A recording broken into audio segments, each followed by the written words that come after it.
오늘 갈라디아서 5장에 있는 말씀을 이렇게 보면은 성령의 9가지 열매에 관한 내용이죠. 사실은 이 말씀 내용은 우리가 내 마음 속에, 우리 영혼 속에 내려져야 할 뿌리에 관한 얘기죠. 이것이 내게 삶 속에 이렇게 나타나야 한다라는 것이죠. 자, 그렇다면 지금 우리들의 마음 속에, 우리의 삶 속에 뿌리 내린 것이 과연 무엇일까를 점검해 볼 필요가 있습니다. 사람은 뿌리 내린 대로 살다가 가는 것이거든요. 그래서 뿌리를 뭐로 내리냐가 아주 중요합니다. 만약에 우리가 우리 가슴 속에 원한과 상처가 가득하다면 어떻게 되겠습니까? 정말 한 번 왔다 가는 인생인데 내 속에 원한과 상처가 가득하다. 그렇다면 그의 인생은 반드시 어떤 일을 하든, 그 사람이 세상적으로 성공을 하든 안 하든 상관없이 그는 어려운 인생을 살다가 갈 것이라고 하는 것은 당연한 거 아니겠습니까? 그래서 내 마음속에 뭐가 있느냐, 이게 가장 중요합니다. 만약에 내 마음속에 복음이 뿌리내려 있다면, 내 마음속에 하나님의 은혜가 뿌리내려 있다면 우리의 인생은 어떻게 되겠습니까? 당연한 거 아니겠습니까? 그렇다면 우리가 경제가 있든 없든, 육신의 질병이 있든 없든 그의 인생은 행복한 인생이요, 성공한 인생이 될 것입니다. 무엇이 내 인생에 뿌리 내리냐가 아주 중요한 것이죠. 지금 전 세계는 심각한 문제들로 고통당하고 있습니다. 많은 학자들은 여러 가지를 얘기하는데 대부분 가난, 질병, 그리고 또 하나가 중독과 소외, 이런 이야기를 하고 있습니다. 이 가난이라는 것도 또 본질적으로 들어가 보면 강대국과 또 개발도상국, 그리고 또 후진국, 이런 여러 가지 나라들의 정치적인 또는 이해관계가 다 있지만 결과적으로 그 결과가 뭐냐면 경제적 문제, 가난이라는 것이고요. 또 하나가 그로 인해서 생긴 것이 질병이라고 하고요. 그리고 또 나타나는 게 뭐냐? 소외라고 하는 겁니다. 이 소외는 여러 형태로, 물질적인 소외, 인간관계의 소외, 어떤 인간의 본질적인 인권에 대한 소외, 이런 소외들이 인류를 지금 가득 덮고 있죠. 그래서 학자들은 말하기를 지금 지구는 몸살을 앓고 있다, 이런 표현을 하고 있는 거죠. 그런데 더 충격적인 것은 이 지구의 몸살은 어제 오늘 된 게 아니라는 겁니다. 이거는 지금 수천 년 된 몸살이에요. 그랬더니 어떤 사람이 그럼 지구 태어나서 지금까지 계속 몸살이었단 말이냐. 하나님 떠난 인간의 삶은 그럴 수밖에 없는 거예요. 역사 이래로 지금까지 전쟁을 안 해본 시간이 거의 없습니다.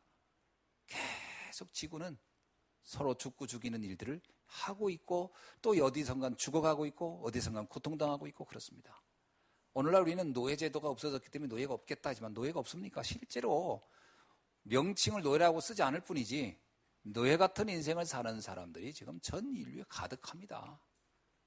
이런 문제들을 우리가 볼 때 과연 누구 책임일까? 누구 책임일 것 같습니까? 근데요, 좀 심한 표현일지 모르지만 영적인 표현입니다. 이것은 우리 교회 책임입니다. 왜 그럴까요? 이유는요, 성경에만 이 같은 재앙을 막는 해답이 기록되어 있어요. 그렇다면 이 재앙 막는 해답을 전했어야 되는 거죠. 말했어야 되는 거죠. 그렇다면 지금까지 교회는 이 일을 하지 않았다는 얘기입니다. 그러면 이렇게 물을 겁니다. 목사님, 옛날에 그럼 교회 있었지 않습니까? 저기 유럽의 교회들 많이 있었는데 왜 그때는 그런 일이 사라지지 않았습니까? 교회 건물이 있었죠. 정확한 복음이 선포된 적이 있었을까요? 저는 러시아에 가서 보고 깜짝 놀랐습니다. 한 번도 정확한 복음이 증거된 적이 없는 땅이었구나. 복음이 정확히 증거된 적이 없어요. 기독교란 종교가 증거된 것이지 복음이 증거된 적이 없어요. 유럽은요, 초기에 종교개혁자들이 복음을 증거한 적이 있습니다만 이것이 잠시였지 그 이후에는 한 번도 이 복음이 제대로 자리를 잡거나 뿌리를 내려본 적이 없었습니다. 그 결과 십자군 전쟁이라고 하는 인류 역사상 가장 비극적이면서 가장 부끄러웠고 한심한 일들을 기독교인들이 벌린 거예요. 역사를 보면 모슬렘은 원래 굉장히 소수였습니다. 그 소수인 모슬렘을 저렇게 강하게 만든 게 기독교예요. 왜요? 말도 안 되는 이유를 가지고 기독교가 전쟁을 일으킨 거예요. 그게 십자군 전쟁입니다. 십자군 전쟁을 10차례나 했어요. 10차례나. 어마어마한 사람들을 이유 없이 죽였어요. 말도 안 되는 명분을 가지고 예루살렘을 탈환하자. 언제 예루살렘을 탈환하라고 성경에 기록되어 있던가요? 말 같지도 않은 짓을 하면서 수많은 사람을 죽였어요. 그거를 옆에서 보던 사람들, 그러면서 거기에 있던 모슬렘들을 막 학살했어요. 그 모슬렘들이 똘똘 뭉치기 시작한 겁니다. 이러다가 우리 다 죽겠다. 또 하나, 기독교에 대해서 우호적이었던 사람들이 다 그때 다 돌아선 겁니다. 모슬렘으로. 그래서 모슬렘을 이렇게 키운 건 누구냐? 복음 없는 기독교예요. 전 시대의 재앙을 만든 게 누구냐? 복음 없는 교회였단 말이죠. 빨리 회복해야 됩니다. 이 시대의 재앙의 책임은 누구에게 있다? 복음을 증거하지 않는 우리에게 있던 거죠. 빨리 우리가 깨닫고 이 시대의 재앙을 막는 일에 우리가 하나님 앞에 쓰임받아야 할 줄로 믿습니다. 예루살렘이 불타고 있을 때 느헤미야가 그렇게 통곡했던 이유가 있었어요. 이 문제가 누구 문제냐? 내 문제라고 본 거예요. 이 시대의 문제를 놓고 우리는 사실은 가슴 아파야 하고 그것 놓고 기도해야 할 줄로 믿습니다. 그래서 예수님 말했어요. 무엇을 먹고 마시고 그거 놓고 기도할 때가 아니다. 나 하나 어떻게 하면 잘 먹고 잘 살까? 이거 놓고 기도할 때가 아니다. 이 땅에 하나님의 나라가 임하는 것을 놓고 기도하라. 그것이 우리가 해야 할 기도 내용이다. 왜? 다 죽어가고 있으니까요. 다 고통 속에 있으니까요. 모든 사람이 지금 재앙 속에 빠져 있기 때문에 이거 놓고 기도하라는 것이죠. 우리가 왜 선교합니까? 우리 민족이요, 옛날에 좋은 말이지만 되게 안 좋은 말이 뭔지 아세요?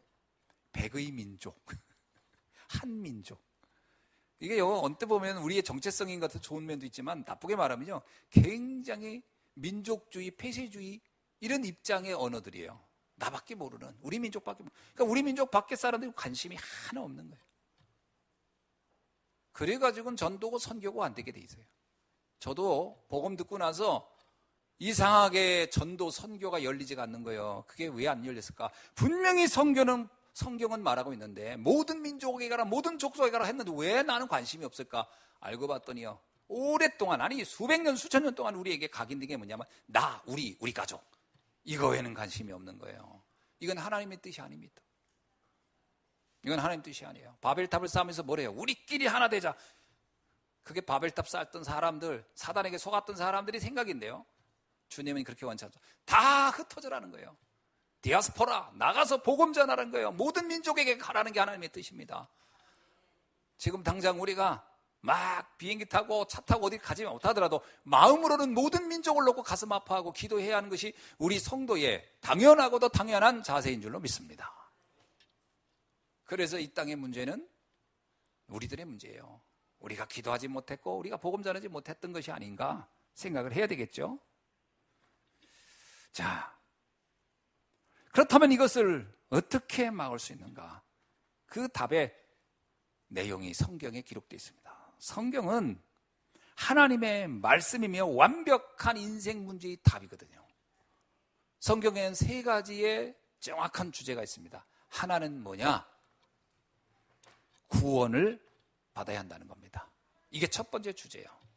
두 번째 주제는 뭐냐? 너희는 하늘이 주는, 하나님이 주시는 영적인 힘이 있어야 한다는 거예요. 세 번째는 뭐냐?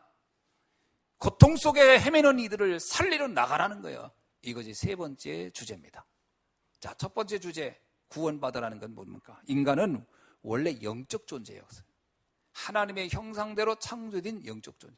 그 영적 존재가 하나님과 분리돼 버렸어요. 그리고 나서 인간의 형상은 완전히 붕괴돼 버렸어요. 그날부터 인간의 삶은 철저하게 고통 속에서 몸부림치며 살 수밖에 없는 인생이 됐다는 거예요. 그 저주와 재앙에서 빠져나오는 길을 말하는 것이 성경입니다.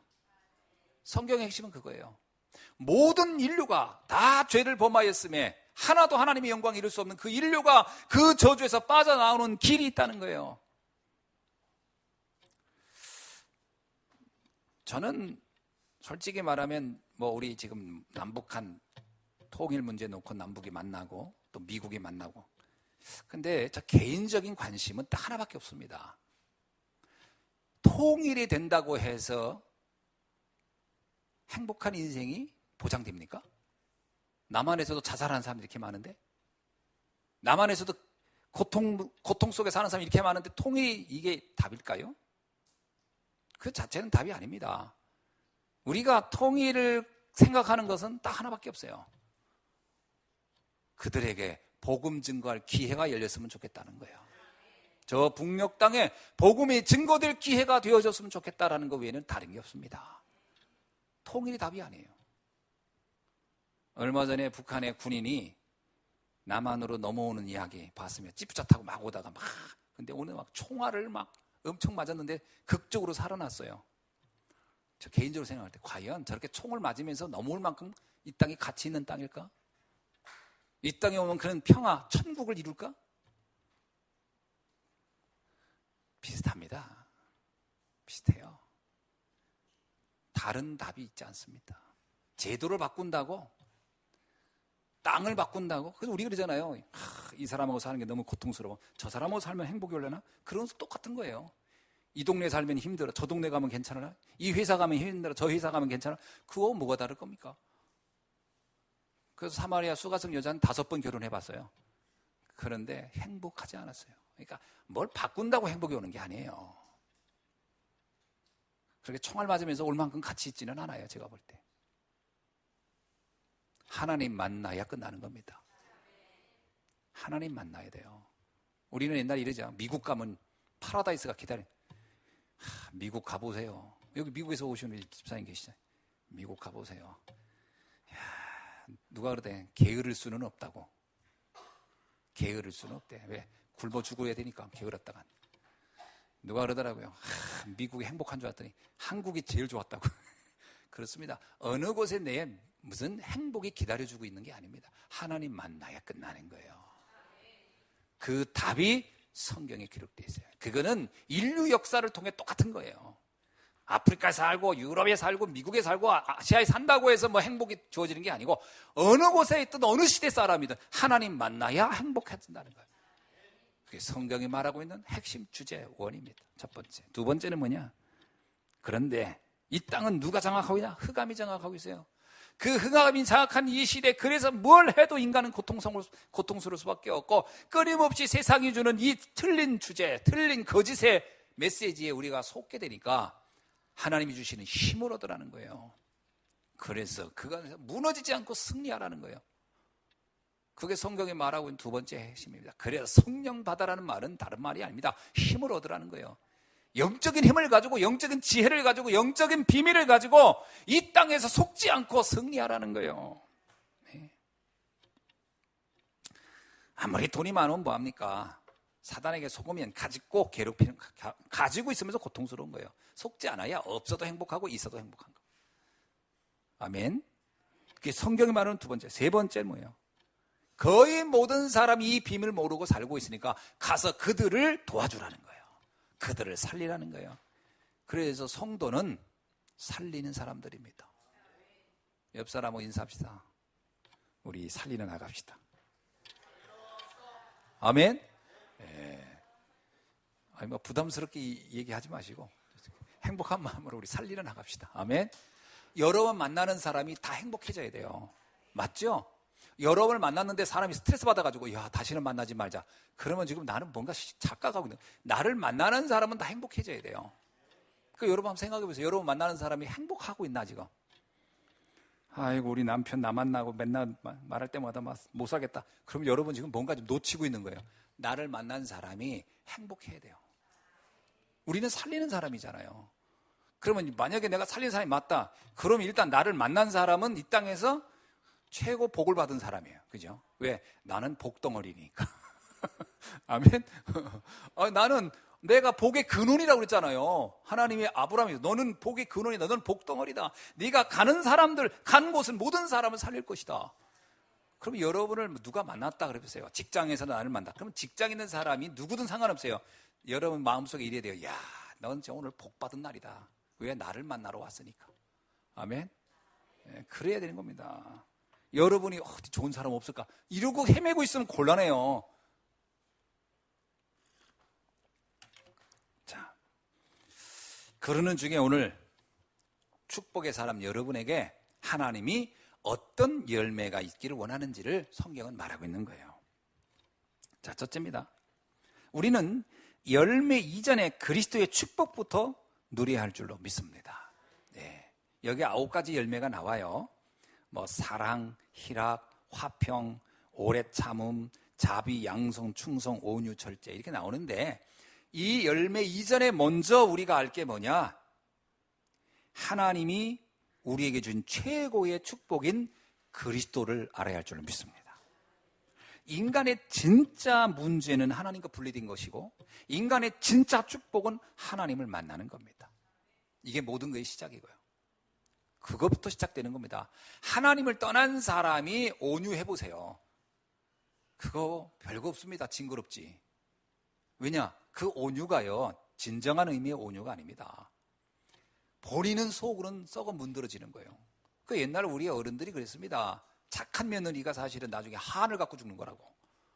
그 착하니까. 그 복음 없이 착해 보세요. 그거 미치는 거예요. 그거. 그래서 그걸 심리학에서 뭐냐면 착한 것도 병이라고 나오는 거예요. 착한 것도 병입니다. 그럼 악한 건요? 그건 더 큰 병이고. 그러니까 답은 그게 아니라는 얘기예요. 답은 그게 아니라는 거예요. 그거 어떻게 되냐? 그리스도 만나는 게 최고의 축복이에요. 하나님 만나야 되는 거예요. 예? 하나님과 분리된 영적 문제를 해결하는 것이 하나님이 우리에게 준 최고의 응답이고 축복입니다.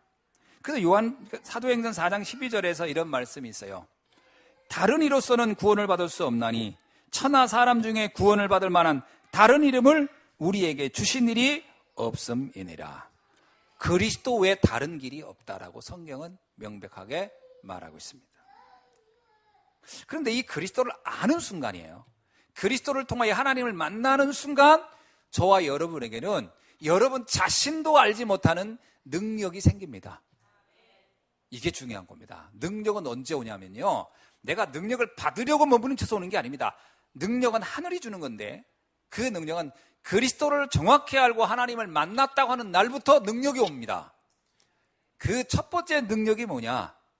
세상이 주지 못하는 평안이 내 안에 임하기 시작하는 거죠. 그 능력부터 오는 거예요. 그렇죠?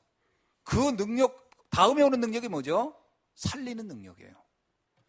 세상에서 제일 능력이 뭡니까? 왜 의사가 페이를 많이 받아요? 의사가 페이 많이 받는 건요, 살리는 일을 하기 때문에 그런 거예요. 그렇죠? 남들 못하는 일을 하잖아요. 근데 요즘 상담가들도 페이 많이 받더라고. 상담하는 사람들도. 거기다가 좀 뭐 직업에 관련된 거, 돈 버는 거 이런 거 알려주는 여자들도 많이 받더라고. 내가 요번 보니까 우리나라에 유명한 그 강사들 있잖아요. 방송에 나와가지고 뭐 이렇게 어떻게 해라 막 이렇게 보면 진짜 내가 보면 그냥 젊은이들 그냥 쏠랑 빠지게끔 하는 말들 잘하는 여자들이 있어요. 남에서 보니까 1시간에 400만 원 받더라고. 그런데 이 사람이 일주일에 4탕 뛴대. 그럼 일주일에 얼마 버는 거야? 그러면 이 사람이 만약에 한 달을 그렇게 뛰었다. 이 사람이 1년을 뛰었다. 여러분 짜장면 팔지 마세요. 아니 사람들에게 희망을 주고 소망만 조금 줘도 엄청난 페이가. 야, 그래서 저거 보통 장사가 아니다. 세상에 그러더라고. 투자는 한데 뭐 책 읽는 거. 그거 뭐 도서관 가서 좀 그거 뭐 투자비 얼마 됩니까? 야, 대단한 장사예요 그게요. 근데 왜 이렇게 사람이 돈 많이 줘요 그 사람? 들어보면 기분 좋거든. 뭔가 될 것 같거든. 되는 건 아무것도 없지만. 굉장히 될 것 같고, 그러니까 막 돈 주고 하면서 듣는 거예요, 여러분. 보세요. 큰 그 홀에 꽉 차잖아요. 그 사람들 공짜로 안 갑니다. 다 돈 내고 가서 앉고 있는 거지. 그 돈 이 사람 다 다 가져가는 거거든. 거기 무슨 뭐 에어컨비 사용한 거 전기요금 좀 내주겠지. 그 외에는 다 가져가는 거예요. 근데 여러분은 돈 하나도 안 받고 한단 말이에요. 왜냐? 이건 돈으로 계산할 수가 없어서. 여러분이 생명을 살리고, 한 사람이 완전 자살하려고 하고 저주를 받아 더 이상 인생에 희망이 없는데 복음 듣고 살아났다. 이거를 돈으로 환산하려면 400만 원 가지고는 안 되거든요. 제가 여러분 복음 전한 분들은 저한테 돈 주고 싶거든. 40억을 주십시오. 복음 듣고 영접 한번 했다면. 아니, 이건 돈으로 계산될 수 있는 게 아니거든 말이에요. 그래서 줄 수 없잖아요, 저를. 저는 안 받습니다. 왜? 너무 큰 거라. 생명 살리는 것보다 귀한 게 어디 있습니까? 이 능력이 하나님이 우리에게 주셨다라는 거예요. 여러분 그 긍지를 가지고 계셔야 돼요. 세상의 것으로는 계산할 수 없는 걸 우리는 받고 있는 거죠. 계산할 수 없는 것을 우리는 할 수 있는, 세상에 가장 가치 있는 게 뭐냐? 살리는 사람. 얼마나 행복합니까? 전에도 얘기했잖아요. 그 살인자가 와서 막 복수하려고 왔던 사람, 그 사람 복음 전해가지고 그날 막 울면서 다시는 이런 복수에 대한 마음을 갖지 않고 내려놓고 가겠다. 야, 제가 그때요. 그때가 꽤 됐죠. 한 뭐 몇 년 됐죠. 그때 제가 무슨 생각이냐면, 야, 내가 목회자가 된 게 이렇게 자랑스러운가. 야, 진짜 막 그날 집사람한테 와가지고 그랬어요. 밥 줘. 난 밥 먹을 자격이 있어. 그렇게 살려놓고 나는 겨우 밥 한 그릇 얻어 먹었어요. 그러니까 우리가 이게 뭐 얼마나 이게 어마어마한 일입니까 이게. 여러분이 그런 전도자라는 것을 잊지 마시기 바랍니다. 자칫 잘못하면 세상 사람들이 못 보는 거를 우리는 보고 있는 건데, 그걸 나도 잘 못 보고 말이야, 나 자신을 막 비하하고, 내가 뭐 하는 거냐 지금 이게, 이러고 있으면 진짜 여러분 착각하는 겁니다. 자, 그래서 구원받은 하나님의 자녀가 가는 곳마다 어떤 일이 일어나느냐? 하나님의 나라가 임하는 줄로 믿습니다. 하나님의 나라의 반대는 뭐예요? 마귀의 나라예요. 사단에게 잡혀서 사람들이 다 어둠 속에 지금 슬픔 속에 울고 있다는 게, 그들의 눈물을 닦아주는 일을 여러분이 하는 거죠. 닦아주는 정도가 살려내는 일입니다. 그게 하나님 나라 임하는 거 아닙니까? 하나님 나라는요, 그냥 가만히 있다고 느려질 수도 있지만 복음이 증거되는 현장에 하나님의 나라가 임하게 되는 줄로 믿습니다. 그 능력을 하나님이 여러분에게 주셨다는 거죠. 이거를 내가 체험하고 내가 이것을 내 스스로 확인하고 누리고 이것 때문에 행복하다면 그 상태를 성령 충만이라고 말하는 거예요.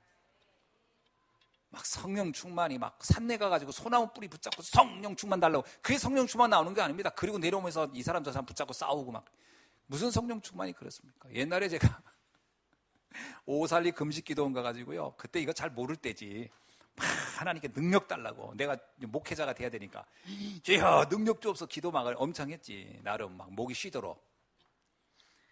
그날 이후로 제가 기도를 목이 쉬도록 절대 안 하는 이유가 하나 생겼어요. 사건이.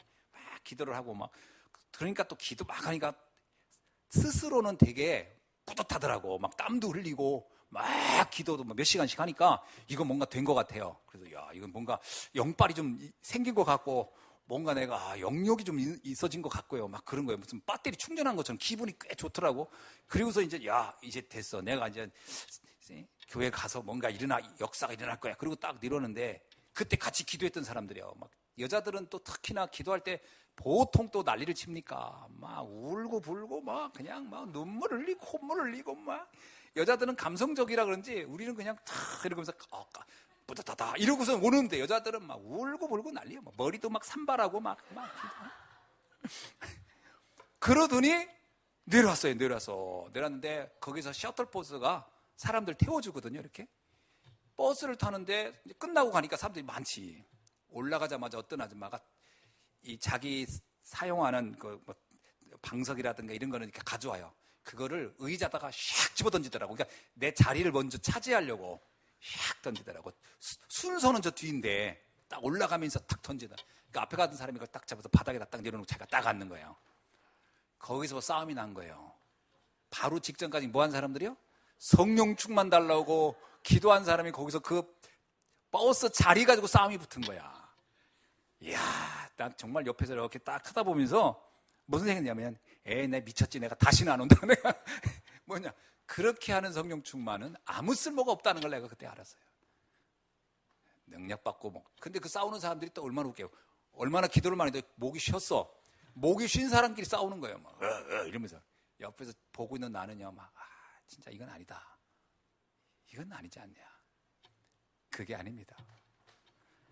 정말 여러분이 그리스도의 답을 가지고 살리는 일을 할 때 거기서 오는 그 보람과 감격, 그리고 복음 들은 사람의 변화를 볼 때 오는 그 행복감, 이것이 내게 준 하나님의 엄청난 축복이고 내가 가진 응답이구나, 내가 능력이구나, 이것을 내가 누릴 때 오는 그것이 성령 충만한 겁니다. 진짜 성령 충만은 그때 오는 거죠. 그래서 여러분이 내가 오늘 하루하루가 내 삶이 너무 행복한 날, 그래서 여러분 성도는요, 감옥에 있든 감옥 밖에 있든 행복한 거예요. 그래서 바울이 뭐라고, 나는 기쁘고 또한 기쁘도다, 이런 말을 늘 한 거예요. 어디에 있는데요? 감옥에 있는 사람이 그 말을 했다니까. 감옥 밖에 있는 사람한테 행복 좀 하라고, 좀 기뻐 좀 해보라고. 왜냐? 진짜 하나님이 나와 함께하면 그것이 어디에 있든지, 그것이 불 속이든지 물 속이든지 상관없이 나는 행복할 수 있는 줄로 믿습니다. 이게 성령 충만한 상태예요. 그 사람이 가는 현장이 하나님의 나라가 임할 수밖에 없지 않겠습니까? 예. 자, 이런 사람에게 나타나는 응답이 뭐냐? 성령의 열매들이 그때 나오는 거예요. 성령의 열매는 은혜로 되는 겁니다. 성령의 열매는 노력으로 되는 게 아니에요. 성경에 나오는 단어들이 내 노력의 결과가 아니고 하나님의 은혜로 주는 것이다. 요한복음 15장 5절에 이런 말씀이 있어요. 나는 포도나무요 너희는 가지라. 이 가지가 포도나무에 붙어 있으면 열매를 많이 맺나니. 붙어 있기만 해도 열매는 맺어지는 거죠. 아멘. 그렇죠. 열매는 저절로 맺어진 거. 누구에게 붙어 있으면? 그리스도에게 붙어 있으면. 여러분이 복음 안에 있으면 열매는 맺어질 수밖에 없는 거예요. 근데 왜 내 열매가 없을까요? 난 왜 행복하지 않고, 왜 기쁨이 없고, 난 왜 근심이 있고 염려가 많을까요? 그건 문제 때문이 아닙니다. 문제 있어서 염려되는 게 아니에요. 진짜 그리스도 안에 있으면 문제도 감사로 바뀌거든요. 문제 때문이 아닙니다. 뭐 때문일까요? 그리스도를 누리는 것이 약하기 때문이에요. 사람들이 이럽니다. 목사님, 저 문제만 없으면 행복하. 여러분, 내 생이 끝나야 문제는 끝나는 거예요. 세상으로 말하는 문제는, 내 생명에 붙어있는 한 문제는 오게 돼 있는 겁니다. 여러분 생각하세요. 어저께 배불리 먹었으면 오늘 안 배부릅니까? 오늘 배 안 고픕니까? 오늘 또 배고픈 거예요. 우리는 늘 배불렀다 허기지고 배불렀다 허기지고 돼 있는 거예요. 우리 인생 몸이. 그렇잖아요. 오늘 한 번 먹고 난 말 거야. 그러고서 배 터지게 먹는 사람이 어디 있습니까? 세상의 문제는 계속 오는 거예요. 그러나 이게 문제가 되지 않는 거예요. 왜? 나는 또 내일 먹을 수 있는 능력이 있으니까. 마찬가지 아닙니까? 문제가 뭐 문제입니까? 이걸 넘어설 힘이 내게 있으면 아무 문제가 아니지. 문제는 문제 때문이 아니에요. 문제로 볼 수밖에 없는 나의 연약함이 문제지. 제가 늘 예화 안 듭니까? 저기 계단을 보세요. 애기들 놀 때 보세요. 애기들 아까도 보니까 막 뭐야 그 뭐 이렇게 타는 거. 그 타고 그 여기 계단 이렇게 경사진 데 있잖아요. 그걸 타고 샥 가더니 벽에다 꽉 부딪히더라고. 걔들은요 그게 놀이터예요, 놀이터. 우리는 막 가슴이 벌렁벌렁. 저기 그 담장 있죠, 담장. 걔들은 바닥바닥 넘겨. 아까 아침에 새벽기도 끝났더니 여기에 뭐 차들이 막 있는데 막 기차가 왔다 갔다 그래서 나보고 집사람이 승용차 빨리 저쪽 여성회관에다 갖다 대라고 하더라고. 그래가지고 그거 됐는데 보니까 심란해. 그래서 빨리 와야 된다고 해서 그 울타리를 넘었거든요. 내가 울타리를 넘었는데 안 쓰던 근육을 썼는가 봐. 그거 하나 넘었는데 지금 이쪽 근육이 계속 아픈 거예요. 내가 무슨 생각이냐면 내가 30대만 돼도요 그거 그냥 날랐거든.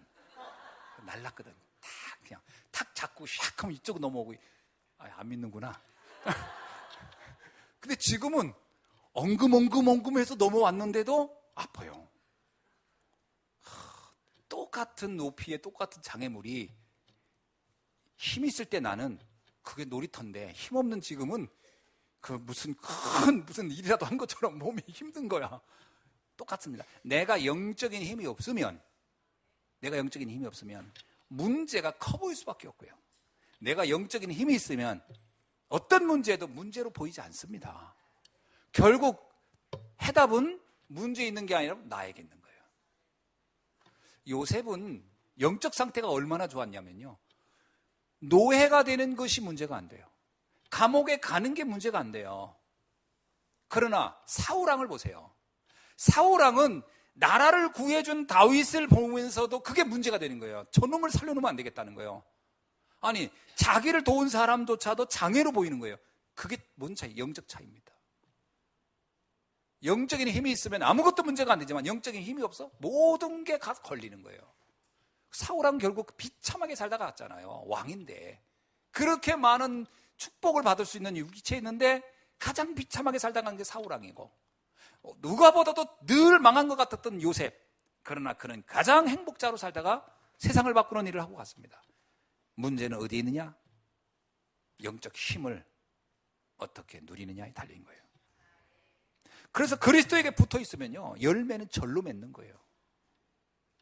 빌립보서 1장 6절, 너희 안에서 착한 일을 시작하시니가 그리스도 예수의 날까지 이루실 줄을 우리가 확신하노라. 그리스도 안에, 복음 안에 있으면 9가지 열매는 저절로 맺습니다. 사랑. 어떤 사랑이냐? 이 사랑은 아가페의 사랑이에요. 무조건적 사랑이죠. 두 번째는 희락, 카라라고 합니다. 구원받은 것에 대한 기쁨. 세 번째는 샬롬, 화평이에요. 십자가의 중보로 인한 하나님과 우리 사이의 평화요. 여기서 말하는 사랑, 희락, 평화는 뭐냐면 하나님과 나의 관계에서의 최상의 상태가 열매로 맺어진다는 의미입니다. 우리는 다른 사람을 무조건적으로 사랑할 힘 없습니다. 그건 불가능한 거고요. 하나님이 나를 그렇게 사랑했다는 거예요. 그 사랑을 누리는 열매를 말하는 거예요. 희락의 열매를 말하는 거예요. 그리고 화평의 열매를 누리라는 거예요. 여러분이 그리스도를 알면 하늘이 주는, 세상이 주지 않는 평안이 나에게 넘치는 줄로 믿습니다. 이 열매를 말하는 거예요. 두 번째는 사람과 사람 사이에 맺을 수 있는 열매가 있다 나오는 거야. 하나님과의 관계에서 응답이 되어야, 거기서 응답이 되어야 사람과 관계가 회복됩니다. 그게 뭐냐? 오래 참음, 자비, 양선입니다. 오래 참음이란 말은 마크로데미아라는 뜻으로요, 기다림이라고 했어요. 마치 탕자를 기다리는 아버지 같은 심정. 여러분, 하나님이 나와 함께하는 것이 믿어져야 다른 사람의 문제를 냉정하게 하거나 이런 게 아니고 기다릴 수 있는 거예요. 기다림은 여기서 오는 겁니다. 왜냐? 하나님이 하실 걸 알기 때문에. 제가 옛날에는요, 제가 밥 먹는 속도를 보면 알 거예요. 제가 밥 먹는 속도가 조금 빠른 편이에요. 그래서 우리 은진 자매하고 같이 밥 먹었더니, 아유, 목사님 너무 빨리 먹어가지고 자기도 먹는 게 힘들다고 하더라고요. 제가 죄송합니다. 다른 사람들 먹을 때 제 앞에서 먹지 마시기 바랍니다. 저 때문에 힘들 겁니다. 빨라요, 제가. 왜 이렇게 빠르냐? 7형제 속에서 살아남으려고 보니까 옛날에 반찬 별로 없을 때 눈 감고 기도 한번 하고 나면 없어. 속도 빠른 사람이 다 갖다 먹어가지고 안 되겠다 싶어가지고 그때부터 일단 맛있는 반찬에서 접시를 붙잡고 기도했어요.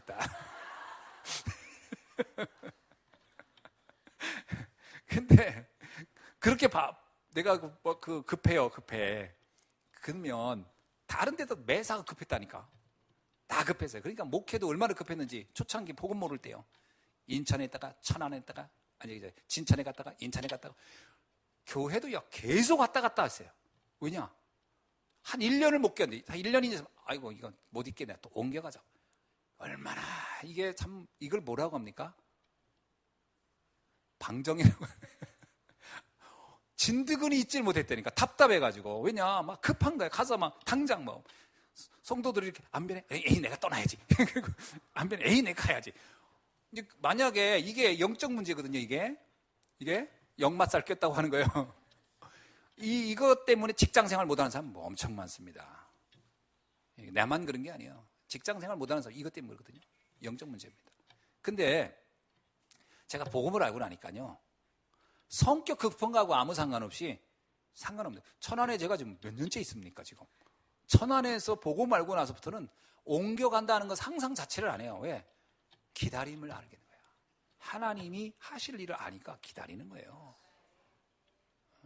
이게 안 되면 조급해요. 당장 그냥 바늘에다 막 실 묶어 쓰려고 하고. 안 됩니다. 기다릴 수 있어야 됩니다. 그 다음에 자비. 자비란 얘기는 크레스토테스라는 말로, 이거는 뭐냐면 너그러움이라는 거예요. 너그러움. 여러분, 왜 사람들이 관용과 너그러움이 없죠? 내 상처 때문에요. 너그러움이 생기지 않아요. 그리고 또 하나, 내가 부족하다고 여기면 사람들은 초조해지고 피해의식이 강하기 때문에 너그러워질 수가 없어요. 피해의식 때문에. 누가 뭐라고 하면 마치 무슨 그 불독처럼 막 같이 달려들려고 그래요. 왠지 손해볼까봐. 쉽게 말해 선빵을 날리려고 그래. 선빵을. 이거 조금 늦었다고 내 손해볼 것 같으니까. 그러니까 먼저 막 확 달려드는 거거든. 그 너그러운 관용이라는 게 생길 수 없습니다. 그거는 세상 자체가 그렇게 돼 있어요. 조금 늦으면 손해본다고 생각하는 거예요. 그런데 하나님이 나와 함께하면 어때요? 너그러워집니다. 너그러워집니다. 다윗 보세요. 다윗은 쫓기는 사람이에요. 사울왕은 다윗을 죽이려는 사람이에요. 그리고 다윗은 군대를 데리고 쫓습니다. 초조하기는 누가 더 초조해야 돼요? 다윗이 훨씬 초조해야 돼요. 누가 더 너그러울 수 있어요? 쫓는 입장인 사울이 너그러울 것 같죠? 근데 성경을 읽어보세요. 누가 더 초조했나? 사울왕이 말도 못하게 초조했어요. 다윗은요, 얼마나 너그러했냐면요, 굴 속에 있을 때 가가지고 다윗왕 옷 싹 잘라가지고 보여주면서 여기 있다 이렇게. 그러면서 장난쳤어요. 무슨 얘기냐면요, 상황을 엄청 심각하게, 자기가 죽느냐 사느냐 상황인데도 그것을 그렇게 민감하게 보질 않았어요. 왜냐? 하나님이 모든 계획 속에 진행되는 것을 봤기 때문에. 어쩌면 사울왕을 도와주려고 했어요. 그분은 너그러운 거예요. 굉장히 여유가 있는 거예요. 굉장히 관용이 있는 거예요. 여러분, 이거는 어디서 오는 힘이죠? 하나님이 주시는 힘이 있는 사람만 가능한 거예요. 가능한 거예요. 절대로 성격 가지고 되는 게 아니에요. 여러분, 성격이 뭐 인격이 훌륭해서 되는 게 아닙니다. 이건 인격 가지고 되는 게 아닙니다. 하나님이 주신 힘이 있기 때문에 가능한 거예요. 양성. 이거는 아가토슈에네라는 말인데, 아가토슈에네라는 말은 봉사하는 마음이란 뜻이에요. 봉사하는 마음. 도와주는 거예요. 도와주는 게 행복하다는 거예요. 이것도요, 인격으로 하는 게 아닙니다. 왜 도와주죠? 그 도움 자체의 목적 있잖아요. 복지가 목적이 아니에요. 전도 복지예요. 그를 살리기 위해서 돕는 거예요. 그죠? 전도 복지입니다. 복지 전도가 아니고요. 살리기 위해서 하는 거예요. 왜 도울 수 있느냐? 그 결과를 하나님의 주권 속에 있다는 걸 내가 알기 때문에 그 도울 수 있는 거예요. 봉사는 그래서 하는 거예요. 이거 이해 못한 사람은요, 억울하다고. 뭐 한 것만큼 안 돌아오니까. 내가 했는데 왜 그렇게 그렇게 해? 그건 봉사한 게 아닙니다. 결과는 하나님께 맡기는 겁니다. 그 옛날에 제가 어떤 시기냐면요, 제가 결혼하기 전에 사회운동을 하다 보니까 남녀는 평등해야 된다는 게 사실 각인됐어요. 가사노동도 똑같이, 모든 것도 똑같이. 이렇게 이제 제가 교육을 이렇게 받았어요. 사회운동 하면서 그 교육을 받다 보니까. 그 뭐 사회운동 그쪽에서 그렇게 가르치잖아요. 그래서 제가 몇 가지 다짐을 한 거죠. 가사노동을 내가 분담한다. 뭐 이런 생각을 한 거예요. 그 여러분 저 따라 하지 마세요. 이건 제 인생관이어서 그랬단 말이죠. 그래가지고 집에서 내가 있는 동안 내가 막 밖에 나가서 일할 때는 안 돼. 집에 있는 동안에는 집안일을 하는 것이 당연하다. 그래가지고 청소도 하고 빨래도 하고. 제가 이제 빨래하는 건 좀 싫어해요. 희한하게. 그래서 빨래도 이제 대충 뭐 이렇게 하고. 제가 좋아하는 게 뭐냐, 요리하는 거 좋아하거든요. 요리도 하고 설거지도 하고 막 이렇게 합니다. 집에 있는 동안엔. 그러면요, 그 다음이 문제예요. 해놓고 집사람 표정을 보는 거예요. 고맙다 하나 안 하나. 근데 했으니까 반응이 어떻게 나오나 보는 거예요. 집사람이 또 같은 사회운동을 했던 사람이라 한 가정을 같이 이끌었는데 누가 누구를 돕는 게 어디 있어. 그런 또 사고라. 그 내가 이렇게 밥도 해주고 해서 표정을 딱 보면 당연하듯이 먹는 거예요. 그러면서 좀 짠데? 이건 제대로 좀 하지. 뭐 이런 식이라. 아니 다른 남자들은 밥 한 번 해주면 막 여자가 막 고맙다고 한다. 내가 고맙지 않냐 그랬더니 이게 고마울 수 있어? 딱 그런 거예요. 왜 이게 고마운 건데? 그러더라고. 그때 내가 또 되게 서운한 거 있죠. 기대가 무너졌으니까 서운한 거야. 다음에 해놔봐라. 하면서요, 계속 마음속에 뭐냐, 서운함이 쌓이는 거예요. 서운함이. 이건 한 게 아닙니다. 어느 날 그러더라고. 밥하지 마. 아무것도 하지 마. 가서 굶자. 그러더라고. 가지고. 있으면 먹고 없으면 마는 거지. 그거 하고 나한테 잘했냐, 못했냐, 인정받을 그런 짓은 하지 말라더라고. 사람이 추하다고. 그 얘기 듣는데 정신이 바짝 드는 거예요. 난 지금까지 추한 짓을 했구나. 이게 추한 짓을 했냐, 이거? 이렇게 추한 짓을 내가. 그래서 그때 생각을 바꿨어요. 그래, 그냥 내가 좋아서 하는 거지. 그냥 내가 자녀들을 위해서 해주고 애들이 맛있게 먹으면 그거 자체가 고맙고 행복하고, 또 집사람이 먹어주면 아이고 내 걸 다 먹어주기를 하고 뭐 아이고 고맙네. 그리고 또 아무 상관, 그때부터요. 근데 복음 알고 나서 이해된 거예요. 복음 듣고서 이건 누구를 위해서 돕는 게 아니라 나를 위한 것이, 우리 모두를 위한 것이라면 이건 누구한테 인정받고 뭐 칭찬 이거 자체가 잘못된 거 아니냐. 그날 이후로 묻지도 않았어요. 그 대신 잘 안 해줘요 이제 또. 왜냐하면 바빠졌어. 볼일 할 기회도 없어. 바빠서. 그러니까 해줘서도 서운할 거 없고, 안 해줘서 미안할 것도 없고, 아무 상관없는 거야. 아무 상관. 여러분, 여기 계신 아내 여러분, 남편한테 뭐 해줬다고 해서 반응을 기대하십니까? 하지 마세요. 하해. 더럽고 치사하게 쓸데없는 거. 반응을 기대하지 말고 그냥 행복하게 하세요. 해서 나도 먹잖아. 본인은 안 먹나? 나도 먹고 같이 먹는 건데 뭘. 속으로는 다 고마워해요. 말은 안 하지. 그러니까 이 관용이란 말이, 이 봉사하는 마음, 이런 게요, 하나님이 주시는 힘이 없으면 불가능한 거예요. 한 거지만 한 게 아니에요. 나중에 반드시 대가를 기대한다는 것은 한 게 아니에요. 대가를 기대하는 뭘? 하나님이 우리에게 주신 구원을 하나님이 대가를 기대합니까? 안 하죠. 그냥 주시는 거지. 은혜는 그런 겁니다. 예. 자, 세 번째, 충성 온유 절제입니다. 이거는 내가 갖는 거예요. 나의 삶 속에 나와의 내면적 언약이에요. 어떤 거냐? 충성하는 거예요. 확신, 충성이란 말은 다른 말로 말하면 확신입니다. 확신. 피스티스라는 단어인데 확신을 가져라. 내가 하나님 구원받은 하나님 자녀임을 확신하라. 내가 하나님과 함께하는 것을 확신하라. 나는 승리자라는 걸 확신하라. 나의 기도는 반드시 응답됨을 확신하라. 아멘. 그게 충성이라는 단어예요. 그 다음에 온유. 폴라우테스라는 단어인데 이 단어는 뭐냐면요, 자제력이란 겁니다. 자제력. 내가 나를 컨트롤하는 거예요. 자제력. 자제력이 있어야 되는 거죠. 이건 누구를 위한 게 아니라 나를 위한 겁니다. 그렇죠? 내가 흥분하고 내가 분노해보세요. 가장 치명적인 건 누구부터냐? 나부터입니다. 분노하면 분노한 사람부터 문제가 오는 겁니다. 그래서 화 잘 내는 사람이 제일 먼저 오는 병이 와요. 고혈압. 자기가 화내면 자기한테 혈압이 오는 거예요. 그러니까 낼 거 없습니다. 자제력. 제가 그때 우리 양손 장로님이 자제력 하나는 하늘이 줬어. 이야, 하늘이 줬어. 내 진짜 저런 분을 내 처음 봤어. 야, 옛날에 필리핀 그때 우리 그 캠프 갔을 때, 유진이가 그때 아빠 가방 이거 보고 다 잊어버렸거든. 그 관광하다 다 잊어버렸다고.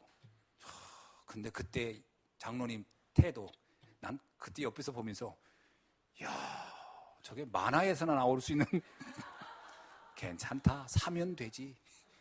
그거로 끝이더라고. 그치? 괜찮다. 사면 되지. 또 뭐 준비하면 되지. 도리에 유진이가 미안해서 막 울더라고. 그러니까 왜 우니? 아무렇지도 않은데. 야, 옆에서 나는요, 아이고 나는 그렇게 못해. 근데 자제력이 약해가지고 몇 번 했을 거야. 제대로 관리를 못해가지고.